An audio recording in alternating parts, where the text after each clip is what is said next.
Gengsi untuk kreatif bagus, tapi untuk apa istilahnya yang rutinitas Iya. itu kan dia mudah jenuh, pengen nongkrong, Iya. pengen ngobrol, Dibentak sedikit. depan eksplisit, ya mutungan, diomelin, pengen resign.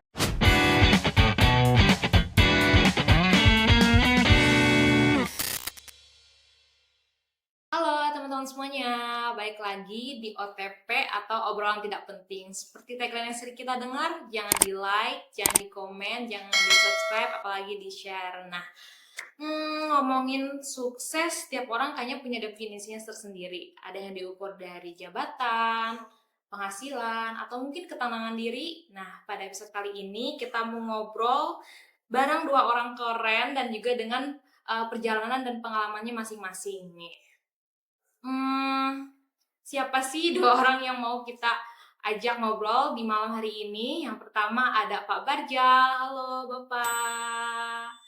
Ada juga Pak San. Halo Bapak. Halo juga. Oke Pak. Terus nih Pak, perjalanan dari Pak Barjal lagi deh. Kan sampai titik saat ini pasti bukan hal yang mudah ya Pak. Banyak hal yang dikorbankan. Nah itu boleh gak sih Pak Bapak ceritain? Tapi mungkin ada masanya juga Bapak kayak di masa kesulitan itu ada rasa kayak, aduh apakah harus menyerah kayak gitu. Nah prinsip yang Bapak pegang untuk menangkis atau menangani situasi tersebut tuh apa sih Pak? Pengorbanan ya, pengorbanan pasti Pengorbanan, ada. ya. Sampai saat ini hampir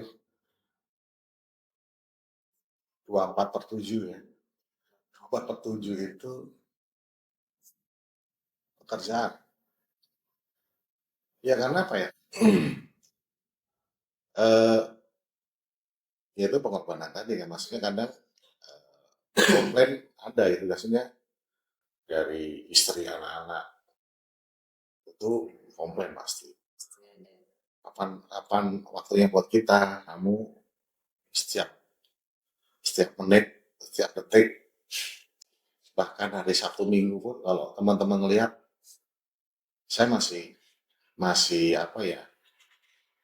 Kalau dibilang apa gila kerja ya. Mungkin karena sebenarnya bukan bukan menunjukkan bahwa saya pekerja keras enggak, tapi eh, tanggung jawab ya, maksudnya pencapaian di titik ini itu nggak mudah. Jadi saya nggak mau kalau kembalikan nol lagi gitu. Kecuali memang kehendaknya Allah. Jadi sebisa mungkin saya di situ. Cuma kadang kalahnya ya satu kesehatan. Yang kedua, yaitu penyesalan saya kemarin terakhir, ibu saya nggak ada. Karena rutinitas pekerjaan, last minute ibu saya nggak ada, saya udah mau pulang, ternyata ya itu udah takdir kan ya. Akhirnya saya nggak bisa melihat proses terakhirnya ibu saya, pemakamannya pun saya nggak harusnya kekejar ya. Cuma memang tadi ya Pak, kehendak Allah memang nggak bisa. Uang ada, waktunya ada. Tapi kalau Allah nggak mengizinkan ya nggak dapat. Jadi prosesi terakhir itu saya nggak dapat. Padahal kalau logika naik pesawat Jakarta Jogja itu kejar Pak, saya 2:30, pemakaman jam 5, saya jam 1 naik pesawat 2:30 itu udah sampai rumah saya, harusnya jam 3 lah maksimal. Sampai rumah saya bisa ngikutin prosesi pemakaman ibu saya, itu masih bisa melihat itunya ya pengantar sampai proses ke liang lahat. Tapi ya itu nggak terjadi kalau Allah berkehendak. Enggak, apa yang sudah lo capai, lo bisa ini, lo bisa itu. Tapi kalau kamu nggak berkehendak ya nggak bisa. Nah, ya pengorbanannya itu. Terus kenapa harus begitu ya? Pasti mungkin impian semua orang, bahkan yang punya tanggung jawab lebih gitu ya, seorang pengusaha, pasti nggak mau gitu dia terlena gitu kalau kecuali dia memang eh, punya stok uangnya banyak gitu, maksudnya orang punya tabungan banyak gitu. Bukan dari zero gitu ya, merasakan dari yang nggak punya apa-apa terus sampai di titik tertingginya akhirnya dia punya puluhan karyawan beberapa company, itu nggak mudah. Pasti dia harus jaga apapun kondisinya, terburuknya bahkan di tidur pun dia masih bekerja karena kebawa mimpi gitu. Jadi kalau dilihat teman-teman saat ini enaknya sebenarnya, tapi kan teman-teman nggak tahu di dalam tidurnya saya pun kalau teman-teman ngelihat saya di rumah nggak kemana-mana pun ada omset. Tapi saya di rumah itu walaupun di dalam rumah ya proses marketing saya jalan. Kecuali memang harus ketemu baru saya jalan. Kalau enggak ya saya follow up di rumah. Ya enggak teman-teman tahu tiba-tiba ada project A, project B, project C, jalan project ini kan. Tiba-tiba kapan keluarnya, tiba-tiba udah ada project gitu kan. Sebenarnya di rumah itu kerja. Cuma kan pola bekerjanya beda kalau kalau retail itu direct kan. Jadi antara penjual dan pembeli itu ketemu langsung itu retail kan. Kalau korporat itu semua bisa dilakukan di entah Zoom, entah itu by email, pengiriman penawaran by WhatsApp dan lain-lain. Gitu. Benar nggak tadi sesuai dengan pertanyaannya sih? Masa-masa sulit Bapak kan salah satu yang Bapak korbankan waktu gitu ya Pak. Nah Waktu terus sudah pasti, ya waktu sudah keluarga udah pasti. pasti ya. Nah terus ya prinsip yang Bapak pegang untuk tetap menjalaninya meskipun mungkin yang hal-hal tertentu yang sudah Bapak korbankan jadi hal yang Bapak korbankan juga gitu untuk mencapai sesuatu gitu. Mungkin prinsip yang Bapak pegang. Ya persis saya intinya gini, apa yang saya lakukan bukan eh, sesuatu yang buruk, karena saya melakukan untuk keluarga saya, untuk eh, masa depan saya, keluarga saya, masa depan perusahaan. Di dalam perusahaan juga di situ banyak orang yang apa istilahnya bersandar ya di situ yang menaruh harapan di situ. Nah itu yang saya lakukan. Jadi apapun persepsinya gitu, ya saya pikir kebenaran akan ada ketika nanti waktu yang akan menentukan. Yang penting yang saya lakukan tidak menyimpang itu maksudnya dalam berbisnis saya juga nggak menyimpang ya, gitu. Itu aja sih Nay. Jadi ya prinsipnya tetap bukan aja sih. Selama manfaat, berkah, tidak jolim, selesai. Kalau pengorbanan pasti ada, Pasti ada. ada lah. Nggak ada lah kalau hidup tanpa pengorbanan itu apa rasanya ya? Hidup tanpa pengorbanan rasanya apa ya? Hidup serba hadiah gitu. Enak lah. Ada sesuatu yang dikorbankan ya Pak. Iya, kita kerja keras untuk mendapatkan uang aja berkeringat, ditekan itu butuh pengorbanan. Hujan-hujanan itu kan itu bagian kecil lah. Berangkat kerja, udah berangkat kerja di kantor banyak masalah, bebalin atasan, pulang bebalin istri ya itu kan butuh pengorbanan. Ya gitu sih. Cuma kan memang prinsip laki-laki nggak boleh cengeng. Laki-laki nggak boleh cengeng. Dan untuk yang teman-teman yang masih muda, jangan menghitung aja. Kerja kerja aja. Rezeki itu sudah ngatur kan. Udah deh, pesanku cuma itu aja deh. Karena apa ya? Tadi bilang pertolongan Allah itu nyata kok. Serius. Yang penting total aja kita apa yang kita yakini hari ini kita lakukan terbaik. Suatu saat ketika pasti entah dimanapun baik aja udah. Gak usah punya pikiran macam-macam. Baik aja. Pasti jalannya ada aja. Gitu ya maksudnya. Dari saya gitu mungkin Pak. Benar nggak sih Pak? Benar Pak. Oke, mungkin pengen nanya dari Pak San. Kan Bapak tadi sempat menyampaikan Bapak ada di masa ya kesuksesan versi Bapak kayak gitu. Nah, tapi ada masa juga tadi Bapak sempat menyampaikan ada kekeliruan atau kesalahan atau kesalahan dalam memutus suatu fase gitu ya Pak. Nah boleh ceritain nggak sih Pak? Dan apakah itu jadi suatu penyesalan untuk Bapak kayak gitu? Betul. Jadi ada fase pas saya sukses itu. Dan kebetulan waktu itu juga mungkin hampir sama Pak. Saya itu orangnya kalau udah kerja ya kerja, nggak mikirin macam-macam, kerja kerja. Di saat penyesalan itu yang tidak saya sadarin itu pernah saya nggak pulang ke rumah itu setahun, pernah sampai terjadi perpecahan, artinya pisah sama keluarga. Itu penyesalan saya Pak. Makanya penyesalan saya sampai pisah, sempat fase untuk putus asa tidak mau punya keluarga lagi selama 8 tahun.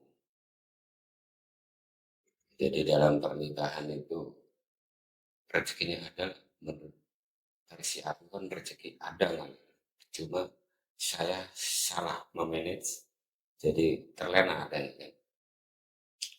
Itu sempat di masa aku sendiri karena keputusan berpikir mungkin saya nggak usah punya pendamping lagi.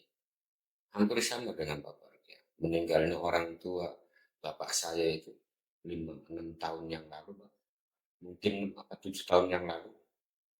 Orang bapak saya meninggal dengan info hari subuh dan saya punya tugas pekerjaan dan pekerjaan itu tidak bisa saya tinggal. Saya cuma telepon kader saya sudah dikubur. Saya akan diketahui. Jadi saya mentinggal pekerjaan juga. Ya, pengorbanan. Pengorbanannya di situ. Fase keduanya di situ. Tapi ya gimana ya, karena saya juga harus bertanggung jawab dengan pekerjaan. Jadi aku pesan sama adik-adik saya, tolong diurus apapun. Fase itulah yang merasa kehilangan dan nangis saya juga fase itu. Sampai saat ini juga dengan Pak Partai tadi dengan kehilangan tubuh, saya sering ngobrol sama emak saya jadinya. Ada hikmahnya berarti ya. Ada hikmahnya. Tiap hari itu kalau saya nelpon cucu pasti diminta muka emak saya dilihatin. Sama jadi penyesalan gitu. Gara-gara pekerjaan meninggalnya, padahal kan dekat. Waktu itu saya punya kantor di Bogor Pak. Oh iya. Dekat. Artinya 5 jam kalau saya langsung pulang aja udah nyampe naik bis. Tapi karena aku punya tanggung jawab pekerjaan, jadi saya tidak sempat melihat muka almarhum bapak saya. Itu sedihnya, nyeseknya minta ampun. Sampai saat ini kalau ingat orang, saya nggak sempat melihat muka orang tua saya. Sedih. Setuju. Tapi jujur Pak, saya juga yang waktu Bapak sampaikan waktu itu, saya kan salah satu tipe yang nggak selalu harus setiap hari chat sama orang tua ya Pak. Tapi waktu itu kayak apa salahnya untuk menghubungin orang tua kayak gitu. Dan saya selalu nyempetin untuk video call juga semenjak saat itu karena saya juga jarang yang video call kayak gitu. Iya. Tapi saat itu yang Bapak sampaikan jadi ingat juga. Bukan suatu hal yang susah juga gitu menyempatkan enggak. semenit, 2 menit, 3 menit gitu untuk menghubungi orang tua kayak gitu. Ya, Di saat itu benar. juga. Jadi kalau prinsip saya gini, merasa itu bangga kalau masih itu senyum. Bangga. Saat ini kalau ditanya masih, dia punya duit, banyak. Masih senyum gitu. Itu salah satu kebanggaan sekarang saya sih. Sekarang ini bangganya tinggal emak saya, masih udah sepuh banget. Iya. Udah 87 ya. Benar. Penyesalan itu di akhir, nggak ada penyesalan di awal. Makanya dengan penyesalan saya kegagalan dalam rumah tangga itu, saya minta kompensasi dengan perusahaan sekarang ini. Saya nggak mau ngambil apa-apa, yang penting saya tiap bulan-bulan. Karena saya mau menjaga keutuhan sebetulnya. Karena saya ngalamin seperti itu, kenakalan saya seperti itu. Menyakitin seorang perempuan itu kan menyakitin. Ya. Oke Pak, ngobrolin soal kesuksesan, kayaknya kalau laki-laki itu apa ya? salah satu mungkin ujiannya, tantangannya ketika sudah berada di fase di atas gitu kesuksesan biasanya ada ujiannya, salah satunya adalah mungkin entah wanita kah atau lain hal. Nah, dari Bapak sendiri pernah gak sih mengalami hal itu dan cara Bapak mengatasi hal itu kayak gimana? Ke Bapak aja apa ke saya nih? Bapak aja dulu mungkin boleh. Alhamdulillahnya, Alhamdulillah. alhamdulillahnya. Mudanya udah puas. Hmm, Jadi saya bukan menyarankan yang buat yang cowok-cowok ya. Mumpung masih muda, bandel aja nggak apa-apa. Jangan bandelnya pasti tua. Telat. Serius. Kasihan ketika udah punya keluarga, udah punya tanggung jawab, ya punya istri, punya anak, tapi kita masih berpola segitu. Berarti lo bandelnya telat. Gitu. Jadi mumpung masih muda, belum ada tanggungan. Oh bandel-bandel aja, puas-puasin. puas-puasin ya. Puas-puasin. Bukan berarti saya menyarankan sesuatu yang buruk ya, maksudnya. eh, Alhamdulillahnya, saya bilang alhamdulillah saya dulu mudanya bandel. Apa sudah dilakukan semua ya, perempuan.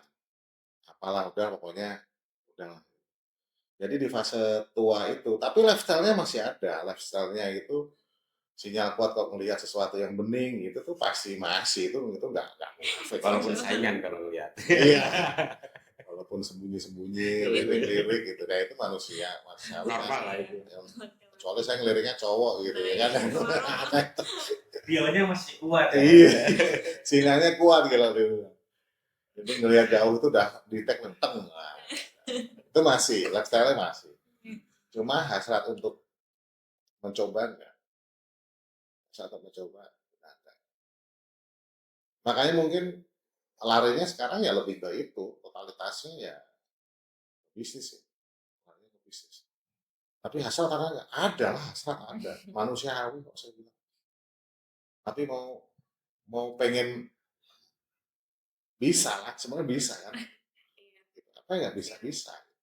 Cuma enggak, maksudnya pas sudah mau melangkah itu kepikiran.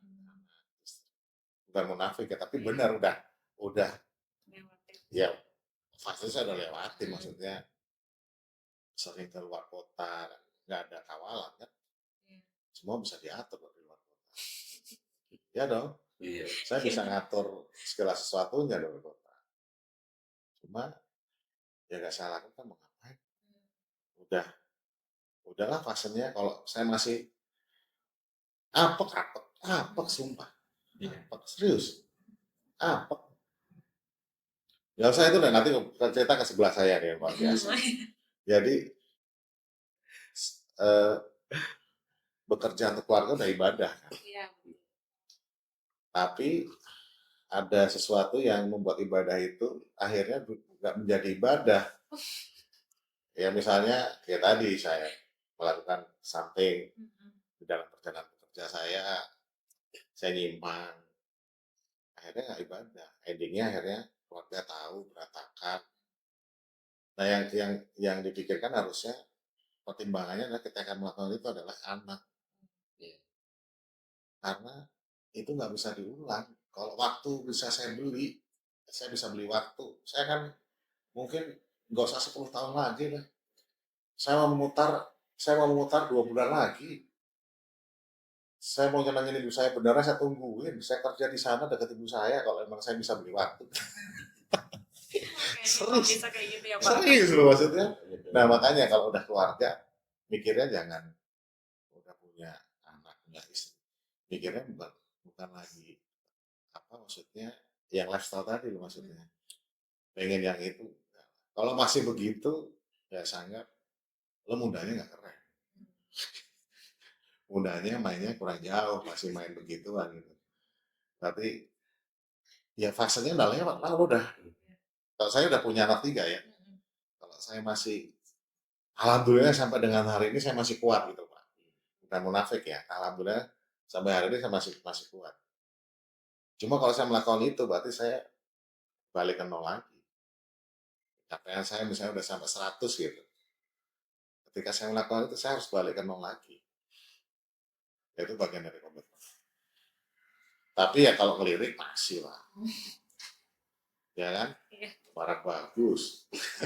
Kalau Artinya, maksudnya dampaknya juga nanti udah apa yang sudah Bapak bangun jadi berpengaruh juga ya Pak. oh berefek. Berefek. Banyak ya, banyak Pasti. teman-teman saya itu gagal karena itu.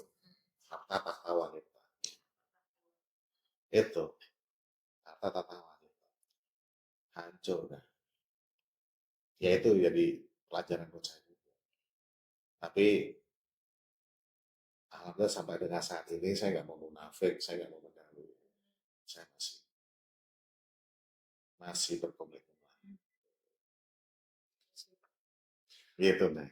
Oke, mungkin kalau tadi dari versi Pak Barja, kalau versi Pak San mungkin bertolak belakang atau ada yang mau disampaikan dari cerita Bapak gimana nih Pak? Oh lebih Karena kan seru. Bapak dulu Kayaknya sih sempet bertolak belakang. Kalau boleh Pak dong Pak Barja, ceritain. iya, kayaknya bertolak belakang. Artinya gini, kata Pak Barja, bos-bosin mas dulu. Pas kebetulan memang boro-boro aku happy di masa sekolah ya, masa sekolah happy karena mikirin ekonomi orang tuanya masih kalah satu. Jadi sayang bandelnya saya itu karena punya prinsip saya gini Pak, saya boleh bandel, saya ngerokok apapun setelah saya punya duit. Prinsip saya gitu. Makanya dibilang Pak Barja telat bandel, bener, telat bandel saya. Karena waktu dari sekolah itu sampai SLA aja nggak kenal perempuan. Namanya cinta itu nggak kenal. Tapi waktu di SMA sih ada perempuan sampai berantem sama guru itu ada. Saya sampai mau tonjok-tonjokan sama guru itu ya gara-gara guru seneng perempuan itu, perempuannya nggak mau, maunya sama saya Pak. Oh, saingannya sama gurunya Pak. Iya, saingannya sama guru. Cuma karena saya juga nahan, karena waktu itu juga sering dimudahin sama cewek. Oh. Dibeli berarti ya? Iya, Coba jualan berarti. tapi nggak bandel banget Pak, hanya sekedar ini aja kan.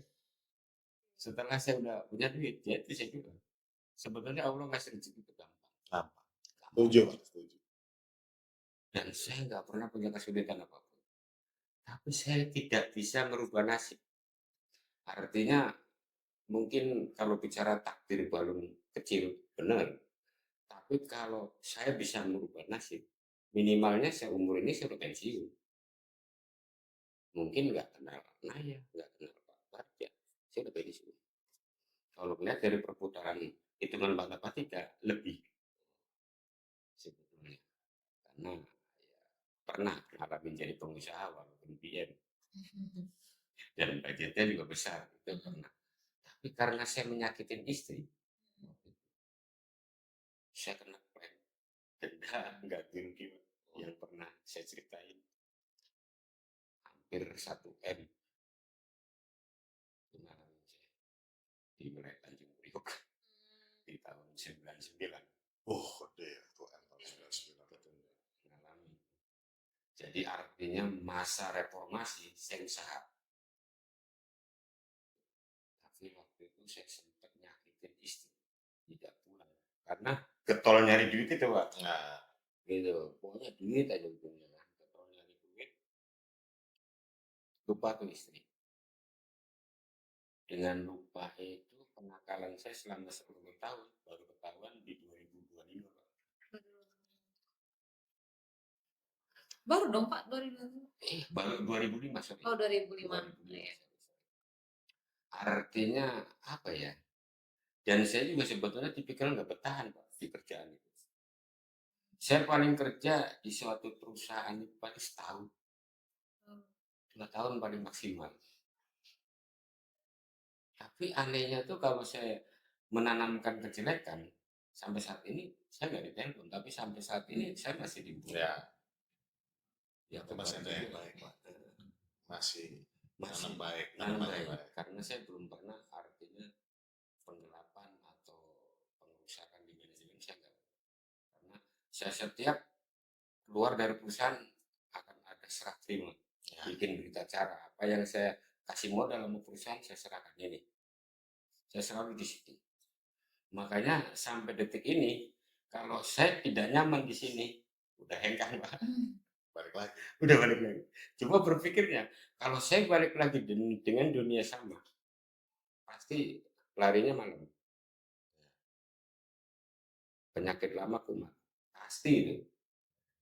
Cuma karena saya berpikir, dulu dapat besar, segini-gini juga gak ada hasil. Di sini, ya maaf ya Pak ya, hanya pas-pasan tapi aku nyaman. Aku nggak mikirin apa-apa. Di rumah happy. Ya kalau sekedar telat dikit Pak, namanya perempuan kan. Coba gitu. Masa muda bang, bucin pak. Bucin Pak. Contohnya saya ya. Sebenarnya sama, ilmunya mau dipakai dia. Katanya tipe setia, setiap tikungan anak. Tikungan ada. Jadi pasalnya bertolak belakang. Artinya kalau saya dibilang telat nakal benar. Karena kenakalan saya itu setelah saya udah dewasa, artinya udah bisa menghasilkan duit lebih. Karena prinsip saya dulu, nakal itu saya tidak mau ngambil dari budget keluarga, istri. Jadi saya udah sampai sekarang, makanya sekarang itu gaji dipegang RI 1, saya dari dulu. Saya nggak mau, kalau mau nakal saya nyari. Dan dulu peluangnya banyak. Dan otak ngeresnya ada. Ya kalau dulu masih muda kan otaknya masih encer. Otak ngeres ada, biaya kenakalan ada. Ada, Pak. Karena peluangnya ada. Ini sekarang. Peluangnya. Ada Masalahnya biaya kenakalan. Kalau nggak ada Peluangnya biaya ada. kenakalan nggak jadi. Nggak jadi. Karena ada biaya kenakalan. Iya. Peluangnya tuh ada aja. Di sumber itu. Saya ngalamin. Di satu bendera, saya punya bendera. Udah sering ngalamin. Cuma prinsip saya tidak merusak bendera. Karena orang kerja itu ibaratnya punya payung. Kalau kita udah punya payung, biasanya banyak yang nawarin, banyak yang minta berteduh. Coba kita nggak punya payung, nggak bakal dikenal Pak. Itu benar. Masih bilang, ya Bapak bilang bahwa kerja itu ikhlas. Apa adanya, nggak usah neko-neko. Benar, saya juga kerja dari dulu nggak pernah mikir gaji yang segini. Terus terang Pak saya. Iya. Karena saya berpikirnya gini, saya setiap menerima gaji, alhamdulillah ya Allah, berarti rezeki saya segini. Ya, itu disyukuri. Makanya saya nggak punya rasa nyesel, karena saya punya prinsip itu. Kalau saya punya prinsip nyesel Pak, udah stres Pak, udah jantungan. Iya. Biasa pegang gini, sekarang gini dada doang. Itu bedanya di situ. Nah, saya punya prinsip, nggak ada penyesalan. Oke. Nah, kalau misalkan lihat posisi Bapak sekarang, Bapaknya dulu nih Pak. Bapak ada kepikiran nggak sih? Dulu mungkin, kok bisa ya sekarang di posisi sekarang kayak gitu? Suatu hari Bapak bisa sampai posisi ini gitu. Dulu sempat kepikiran nggak sih? Tentang suatu hal yang tidak disangka. Nggak ada ya. Nggak terpikirkan. Makanya ini apa? Kadang kita ngelihat orang ya, maksudnya bos-bos kita kok bisa sampai titik itu. Yang saya pikirin gitu, kok lu bisa sampai di titik ini gimana? Yang saya pikirin gitu. Saya suka ngelewat daerah Pondok Indah, itu rumah gede-gede. Iya. Tuh penghasilannya sebulan berapa ya? Berpikirnya paling itu aja. Iya, itu aja kok. Bisa segitu. Dari mana? Dari mana? Iya, usahanya apa? Mobilnya mewah-mewah begini. Itu pikir saya dulu cuma gitu. Bos-bos saya dulu kok begini, kok begitu. Nah, akhirnya memotivasi kan orang akhirnya berpikir kan. Tapi dia berpikir culas, berpikirnya itu gimana gue bisa begitu dengan cara yang baik gitu. Karena ada orang yang begitu berpikirnya culas, nggak boleh jalan pintas. Banyak. Nah itu. Enggak sih, saya sampai dengan sampai hari ini pun nggak ada sih, maksudnya alhamdulillah gitu sampai titik ini tuh. Ya kemudahan Allah, bukan karena saya. Kalau saya kan hanya menjalani aja. Kan kemudahan dari Allah. Bukan karena hebatnya saya, karena dikasih jalannya, kebetulan dikasih jalannya bagus Pak San.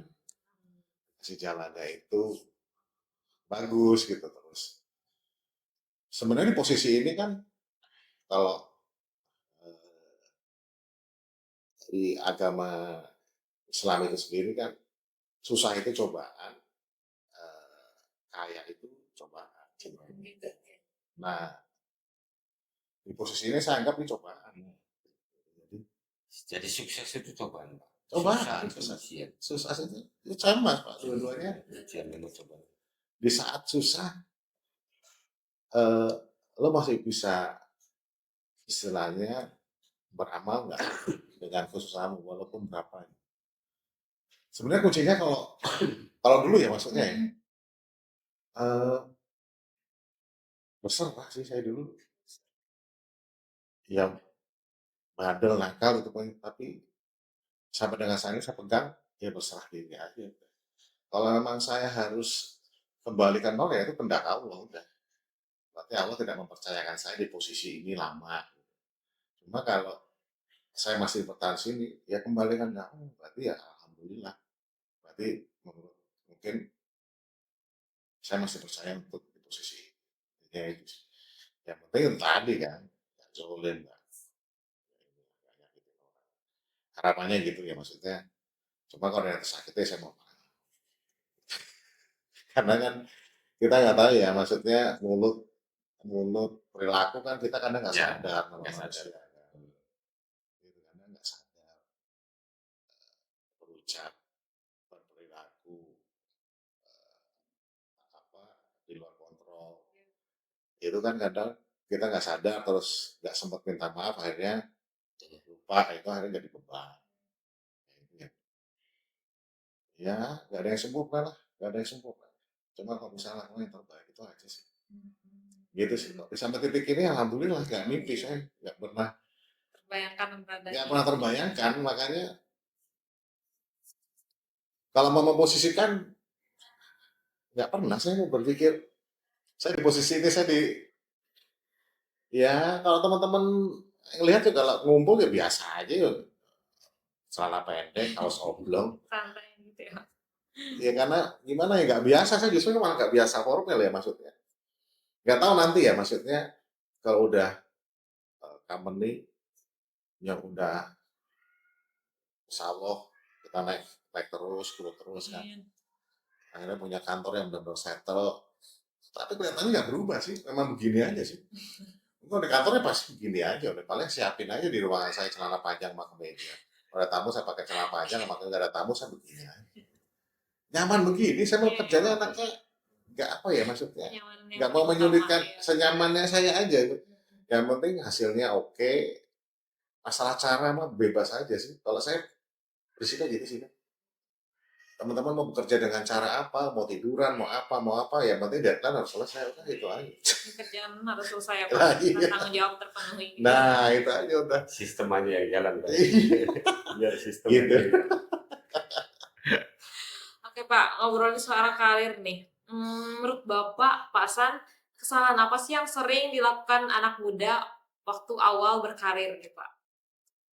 Kalau Yang menurut saya, mungkin, ya. posisi betul. Ego Pak.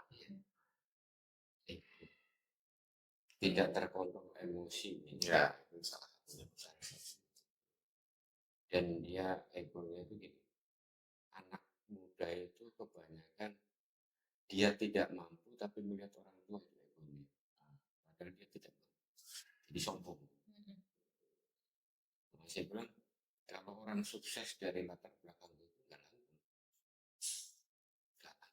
Salah satunya walaupun saya dinyatakan bangkrut, tapi saya nggak berpikir ego atau nggak berpikir ini. Alhamdulillah nyari gimana aja bisa. Iya. Karena terbukti sampai detik ini kan kalau masalah kerja apa ya naik turun udah biasa. Target kerja udah biasa. Itu kan suatu aturan ya. Tapi kalau anak-anak zaman sekarang itu banyak pendidikan yang tinggi apa itu karena ego. Contohnya dulu saya pernah punya tim itu sarjana. Jadi kenek Pak. Jadi kenek. Saya bina, hilangin ego dulu. Karena di rumahnya itu dia bapaknya juragan padi, Pak. Oh, Saya bina, lu nggak usah ego. Lu kalau mau ada kesempatan ambil. iya. Kalau kerja ego emang zaman sekarang seperti itu. Nah, Rata-rata ego dan emosi. Kalau nggak ego, insya Allah enggak sih. Kalau zaman saya dulu kan, ya masih sih. Artinya mentang-mentang orang tuanya mampu dari sisi pergaulan dan bukti teman-teman aku juga. Kalau orang-orang mampu banyak yang gagal, banyak. banyak yang karena ego dan emosi. Oke, kalau dari Pasan, ego mungkin ya yang sering jadi kesalahan anak muda dalam membangun karir. Kalau dari versi Pak Barja apa nih Pak Kirja?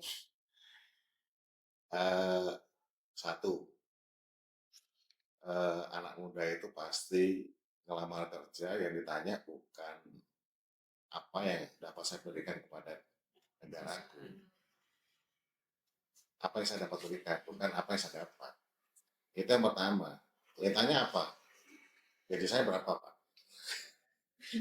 Selalu gitu tuh.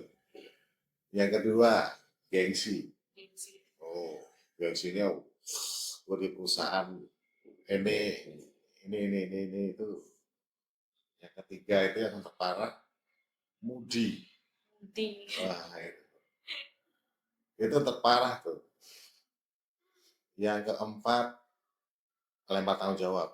Itu yang sering banget. Itu nggak usah itu di kantor kita ada banyak tuh. Lempar tanggung jawab udah. Lempar handuk lah. Udah. Yang kelima, ya menggampangkan, menyepelekan. Itu masih siapapun ya maksudnya. Coba ada di riset. Mungkin kalau itu ya pasti itu. udah salah satunya Pak. Ya, gengsi itu pasti Gengsi. larinya ke situ ya. Makanya sekarang perusahaan-perusahaan malah malah banyak rekrut orang-orang tua. Karena mereka punya mental yang lebih baik malah daripada gengsi. Gengsi untuk kreatif bagus. Tapi untuk apa istilahnya yang rutinitas Iya. itu kan dia mudah jenuh, pengen nongkrong, Iya. pengen ngobrol, Dibentak sedikit. depan terdisit, ya mutungan, diomelin, pengen resign, Ada itu, Mas. Ada, Mas. Sampai dikit panik. Ini. Ada tuh, Mas. gitu. Iya. Oke, banyak juga ya. Nah, tapi Kak, tadi kan kita ngobrolin kesuksesan. Nah, prinsip yang perlu dipegang untuk seseorang ketika berada di masa tersebut tuh apa sih, Pak? Masa sukses versi seorang tersebut mungkin. Yang mesti pegang, prinsip yang dipegang. Yang Ya. ketika dia sudah berada di masa entah kejayaan versi dia gitu atau kesuksesan versi dia. Ya pasti optimis, Optimis apa sih? ya, pantang menyerah, tetap waspada, itu prioritas. Terus belajar. Keinginan terus belajar. Iyalah, itu sampai mati pun orang harus terus belajar. Terus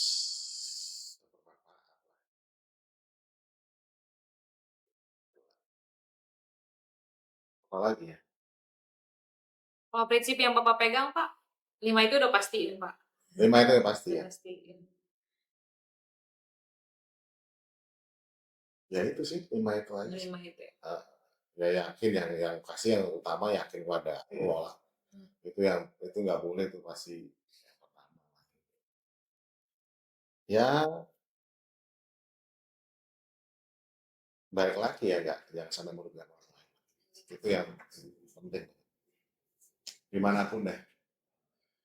Dimana teman-teman bekerja jangan sampai merugikan.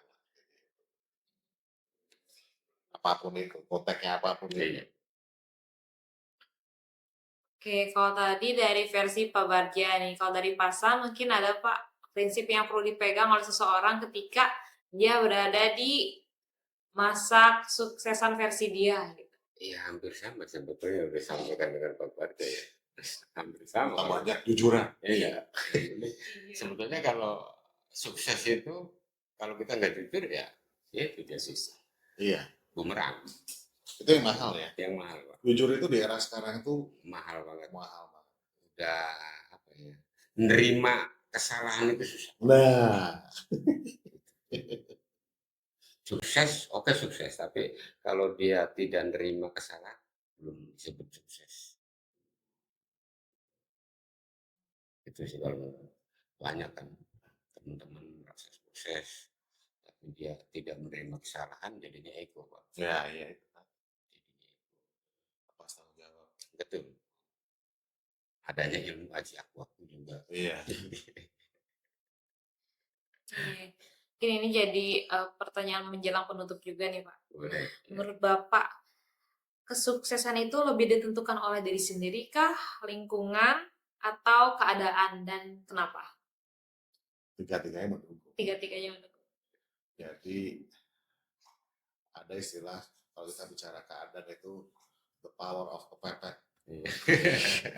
Itu yang merubah seseorang ketika keadaan sudah tidak memungkinkan untuk dia hidup, akhirnya dia berontak untuk melepas dari kondisi itu kan berarti the power of kepepet. Akhirnya dia bisa lepas belenggu dari kesusahan. Itu keadaan lah pasti. Lingkungan pasti ya. Lingkungan itu membentuk semuanya ya, karakter, kesempatan, sifat, ambisi, semua dari situ. Lingkungan itu membentuk itu semua. Terus kalau dari sisi pribadi,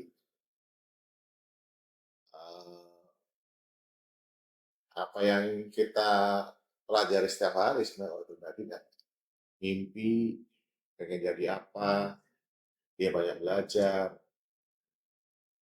ya semua sih ya, semua sih. Jadi nggak bisa itu dipisahkan, maksudnya antara pribadi, lingkungan dan keadaan itu nggak bisa dipisahkan. Kurang satu juga nggak akan sempurna.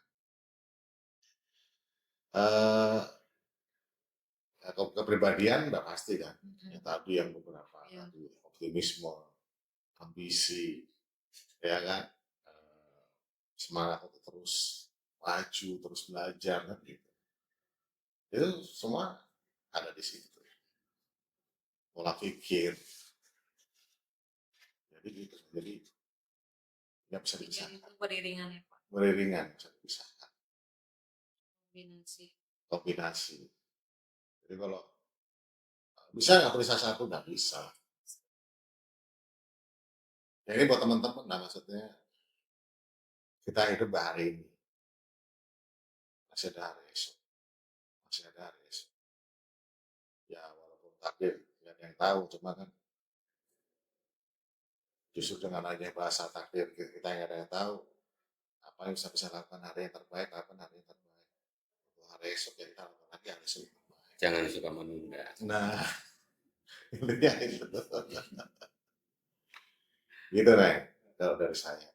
Oke, kalau dari Bapak. Nah, kalau misalkan dari Pak San nih Pak, pesan apa sih yang ingin Bapak sampaikan mungkin untuk teman-teman yang nonton atau orang-orang yang sedang menonton yang mungkin dia lagi merintis ingin mencapai kesuksesan yang dia inginkan, kesuksesan versi dia, apa nih Pak yang pengen Bapak sampaikan? Kalau yang tadi disampaikan Pak Barce itu artinya prinsip kepemimpinan ya, prinsip kepengusahaan. Kalau saya sebagai artinya karyawan, prinsip untuk sukses itu satu introspeksi diri. Ya.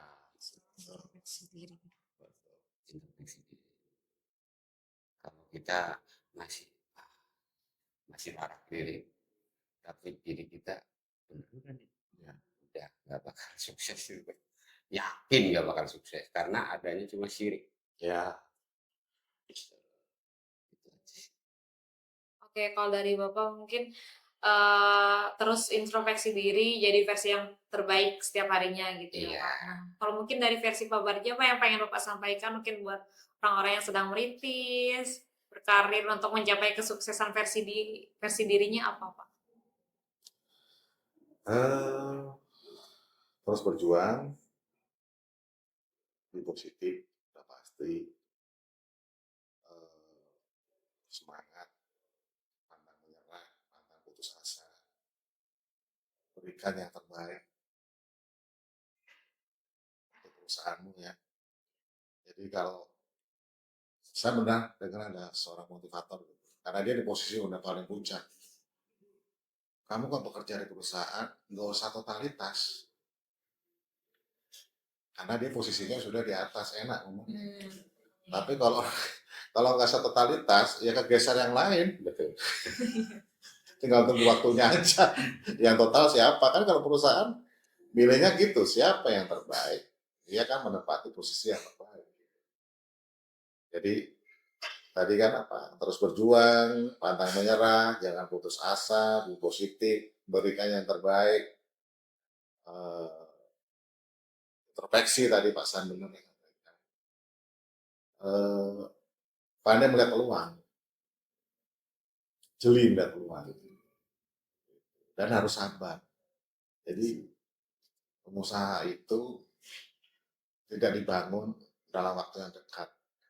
Karena ketika teman-teman ingin menentukan posisi seorang entrepreneur, itu teman-teman harus siap. Siap gagal, siap sukses. Kenapa saya bilang siap gagal, siap sukses? Ketika gagal, ya kalian harus siap untuk bangun lagi, untuk bangkit lagi. Ketika siap sukses, teman-teman nggak boleh sombong. Ini versi saya ya. Mungkin versi pengusaha yang lain yang lebih hebat, mungkin lebih baik. Pak. Mungkin bahasanya lebih indah lah kalau saya. Pengusaha kecil lah.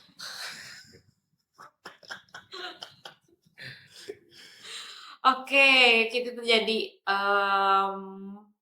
pertanyaan tertutup, tapi pengen dong Pak closing statement atau kalimat penutup untuk topik yang kita bawa kali ini.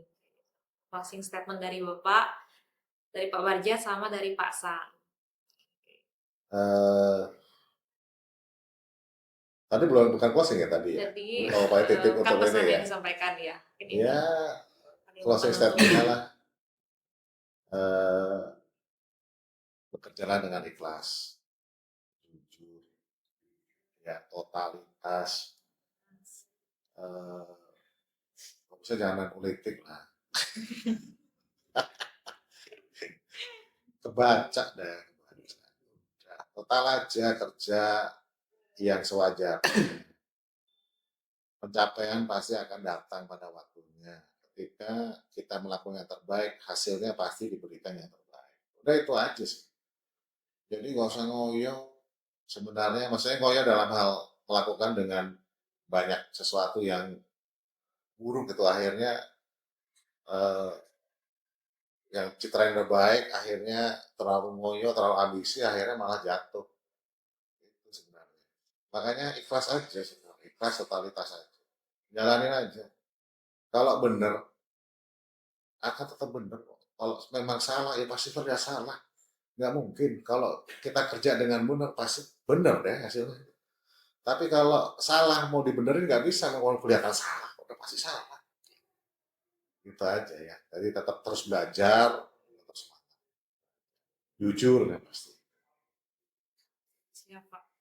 Oke, makasih Bapak. Mungkin dari Pasan boleh Nah, Pak? Pak Sam mungkin ya. Kayaknya udah dibahas semua ya. Tapi artinya gitu. Kalau saya sebagai karyawan ya, kita bicara sebagai karyawan. Orang kerja itu jangan suka melirik.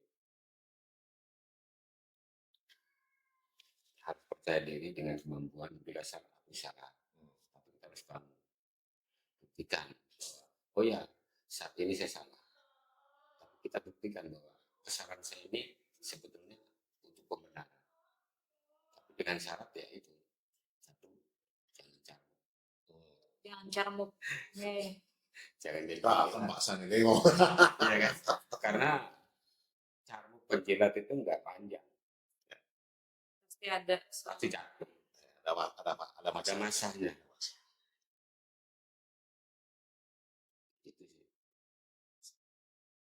Oke, teman-teman. Oke, teman-teman, mungkin itu tadi closing statement yang disampaikan dari Pak Barja dan juga Pak San.